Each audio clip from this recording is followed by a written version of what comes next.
तो कहानी की शुरुआत में हमें दो भाइयों के साथ दिखाया जाता है जिनका नाम जैक और ग्रे होता है। दोनों जुरासिक वर्ल्ड घूमने जाने वाले होते हैं जो एक बहुत बड़ा डायनासोर थीम पार्क होता है। ग्रे इस ट्रिप को लेकर बहुत ज्यादा एक्साइटेड होता है क्योंकि उसे डायनासोर्स बहुत पसंद होते हैं, जबकि जैक उतना इंटरेस्टेड नहीं होता और अपने ही काम में लगा रहता है। इसके बाद दोनों अपनी आंटी क्लेयर के पास पहुंचते हैं जो इसी पार्क में एक बहुत बड़े पद पर काम करती है। लेकिन क्लेयर अपने काम में इतनी ज्यादा बिजी होती है कि उसके पास अपने भांजों के लिए बिल्कुल भी समय नहीं होता, इसलिए वो उन्हें अपने असिस्टेंट के साथ पार्क घूमने भेज देती है। जब दोनों पार्क के अंदर जाते हैं तब हमें इस जगह का असली नजारा देखने को मिलता है। ये कोई छोटा मोटा पार्क नहीं होता बल्कि एक पूरी दुनिया जैसी जगह होती है जहाँ हर तरफ डायनासोर्स होते हैं। लोग बड़ी खुशी से डायनासोर्स को देख रहे होते हैं, बच्चे एक्साइटमेंट से भरे होते हैं और सब कुछ बहुत शानदार लग रहा होता है। इसी बीच हमें ओवन दिखाया जाता है जो डायनासोर्स को ट्रेन करने का काम करता है। खासकर कुछ डेंजरस वेलोसिरैप्टर्स के साथ उसका एक अलग ही कनेक्शन होता है। वो उन्हें सिर्फ जानवर नहीं समझता बल्कि उनकी इंटेलिजेंस को भी समझता है। हालांकि बाकी लोग उसकी इस बात को पूरी तरह सीरियस नहीं लेते। दूसरी तरफ क्लेयर और बाकी साइंटिस्ट्स एक नए डायनासोर प्रोजेक्ट पर काम कर रहे होते हैं। क्योंकि अब लोगों को साधारण डायनासोर्स में पहले जैसा एक्साइटमेंट नहीं रहा, इसलिए पार्क वालों ने जेनेटिक एक्सपेरिमेंट करके एक नया और पहले से ज्यादा डेंजरस डायनासोर बनाया होता है जिसका नाम इंडोमिनस रेक्स होता है। ये डायनासोर बाकी सभी डायनासोर से अलग होता है। ये बहुत ज्यादा बड़ा, बहुत ज्यादा चालाक और बेहद खतरनाक होता है। लेकिन क्लेयर और कंपनी के लोग इसे सिर्फ एक अट्रैक्शन की तरह देख रहे होते हैं ताकि ज्यादा से ज्यादा लोग पार्क में आए। एक दिन जब साइंटिस्ट्स इंडोमिनस रेक्स के इनक्लोजर को चेक कर रहे होते हैं तब उन्हें लगता है कि डायनासोर शायद वहां से भाग गया है, क्योंकि इनक्लोजर के अंदर कुछ अजीब निशान दिखाई देते हैं। ये देखकर तुरंत पैनिक शुरू हो जाता है। ओवन को बुलाया जाता है ताकि वो सिचुएशन समझ सके। लेकिन जैसे ही वो अंदर जाकर चीजें चेक करता है, अचानक उन्हें पता चलता है कि इंडोमिनस रेक्स एक्चुअली इनक्लोजर से भागा नहीं था। वो वहीं मौजूद होता है और बस बहुत चालाकी से छिपा हुआ था। कुछ ही सेकंड में वो हमला कर देता है और वहां मौजूद लोगों को बेरहमी से मारना शुरू कर देता है। अब साफ हो जाता है कि ये कोई नॉर्मल डायनासोर नहीं है बल्कि बेहद खतरनाक मॉन्स्टर है। दूसरी तरफ जैक और ग्रे पार्क में मजे कर रहे होते हैं और उन्हें अभी तक इस खतरे का अंदाजा नहीं होता, लेकिन बहुत जल्द उनकी ये मजेदार ट्रिप एक नाइटमेयर में बदलने वाली होती है। अब कहानी यहीं से और भी खतरनाक मोड़ लेने वाली है, क्योंकि एक बार ये डायनासोर आजाद हो गया तो पूरे पार्क में तबाही मचना तय है। तो इसके बाद जैसे ही सबको पता चलता है कि इंडोमिनस रेक्स अपने एनक्लोजर से बाहर निकल चुका है, पूरे पार्क में हड़कंप मच जाता है। शुरुआत में मैनेजमेंट इस बात को छुपाने की कोशिश करती है ताकि विजिटर्स पैनिक ना करें, लेकिन ये खतरा उनकी सोच से कहीं ज्यादा बड़ा होता है। ओवन तुरंत समझ जाता है कि ये डायनासोर कोई साधारण क्रीचर नहीं है। ये सिर्फ ताकतवर ही नहीं बल्कि बहुत ज्यादा चालाक भी है। उसने इंसानों को धोखा देकर खुद को छुपाया, जिससे साफ हो जाता है कि उसका दिमाग बाकी डायनासोर से काफी अलग है। दूसरी तरफ जैक और ग्रे अपने हिसाब से पार्क एक्सप्लोर कर रहे होते हैं। वो जायरोस्फीयर राइड में बैठकर डायनासोर्स को करीब से देखने निकलते हैं। शुरुआत में सब कुछ मजेदार लग रहा होता है, लेकिन तभी उन्हें पार्क की तरफ से इमरजेंसी वार्निंग मिलती है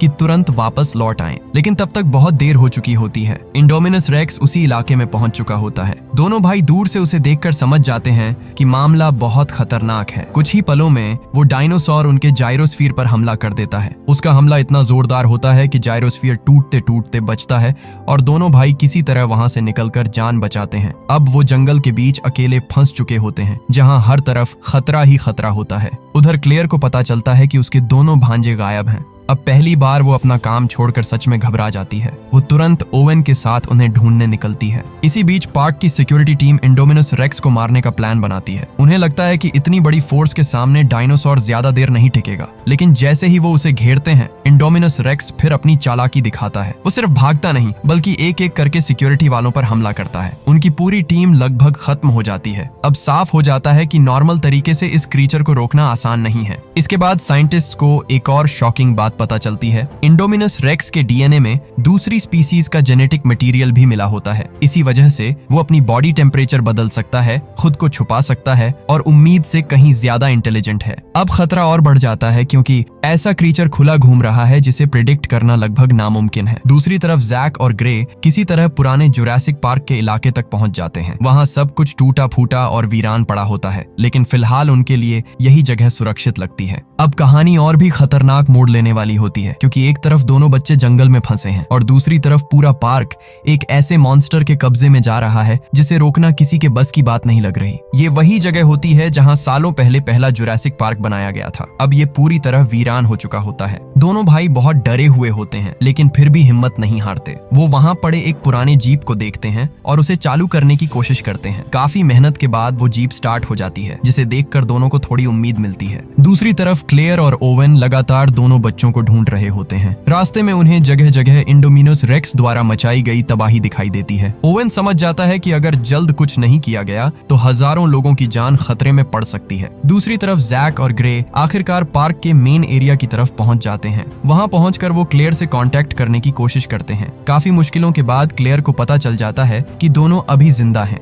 इसके बाद क्लेयर और ओवन तेजी से उनकी तरफ बढ़ते हैं। काफी भाग दौड़ और खतरे के बाद आखिरकार वो दोनों बच्चों तक पहुंच जाते हैं। क्लेयर अपने भांजों को सही सलामत देखकर इमोशनल हो जाती है, लेकिन उनकी राहत ज्यादा देर नहीं टिकती, क्योंकि उसी समय कुछ उड़ने वाले डायनासोर पार्क पर हमला कर देते हैं। पार्क में जितने भी लोग होते हैं वो इधर उधर भागने लगते हैं, लेकिन तभी क्लेयर की असिस्टेंट को एक डायनासोर उठाकर ले जाता है और पानी में फेंक देता है। तभी सारे डायनासोर पानी में उतरकर क्लेयर की असिस्टेंट को मारने लगते हैं, लेकिन तभी पानी में से मोसासॉरस ने दोनों को निगल लिया। ये देखकर जैक और ग्रे दोनों डर जाते हैं, लेकिन कुछ ही देर में वहां पर सिक्योरिटी टीम आ जाती है और उनके साथ ओवन भी होता है और वो डायनासोर पर फायर कर देते हैं। लेकिन तभी अचानक से एक डायनासोर ओवन पर हमला कर देता है। तभी क्लेयर ओवन को बचा लेती है। दूसरी तरफ हॉस्किंस नाम का एक आदमी प्लान बनाता है कि वेलोसिरैप्टर्स की हेल्प से जायंट इंडोमिनस रेक्स को मारेगा। जब ओवन को यह बात पता चलती है कि वेलोसिरैप्टर्स की मदद से इंडोमिनस रेक्स को मारा जाएगा, ओवन गुस्से में आकर हॉस्किंस को जोरदार पंच मारता है,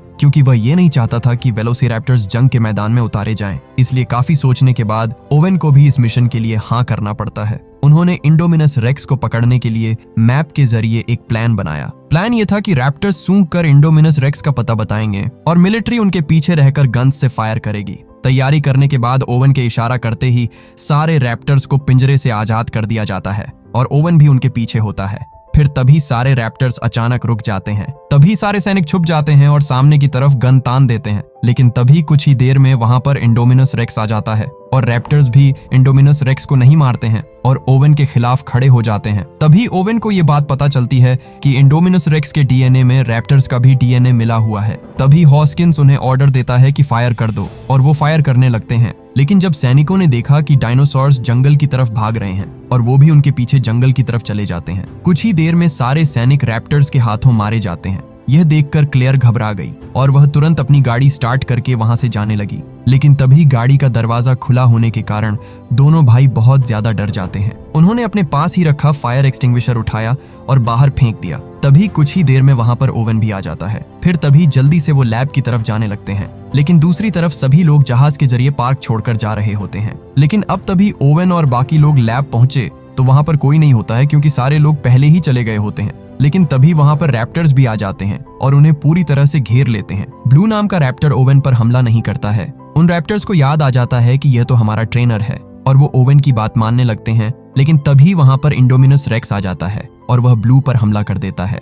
ओवन के इशारा करते ही 2 रैप्टर्स इंडोमिनस रेक्स पर अटैक कर देते हैं। इंडोमिनस रेक्स बहुत ज्यादा बड़ा होता है, इसलिए वह उन दोनों को मार देता है। लेकिन तभी क्लेयर ने एक प्लान बनाया और उसने कंट्रोल सेंटर पर कॉल लगाया। उसने कहा कि टी रेक्स का जो पिंजरा है उसको खोल दो। टी रेक्स आजाद होते ही क्लेयर टी रेक्स को अपने साथ इंडोमिनस रेक्स के पास पहुंचा देती है। फिर टी रेक्स और इंडोमिनस रेक्स दोनों आमने सामने होते हैं। टी रेक्स और इंडोमिनस रेक्स के बीच खुली जंग शुरू हो जाती है। टी रेक्स बहुत ज्यादा बूढ़ा होता है, इस वजह से इंडोमिनस रेक्स बनाया गया था। इसी वजह से इंडोमिनस रेक्स टी रेक्स पर भारी पड़ रहा होता है। इंडोमिनस रेक्स टी रेक्स को मारने वाला होता है, लेकिन तभी वहां पर रैप्टर ब्लू आ जाता है। ब्लू उस पर चालाकी से हमला कर देता है। फिर तभी कुछ ही देर में टी रेक्स ने भी हमला कर दिया और उसे पानी के पास फेंक दिया। तभी अचानक पानी में से निकला मोसासॉरस इंडोमिनस रेक्स को अपने मुंह में दबाकर पानी में ही ले गया। और दोस्तों, इसी के साथ यह मूवी यहीं पर खत्म हो जाती है।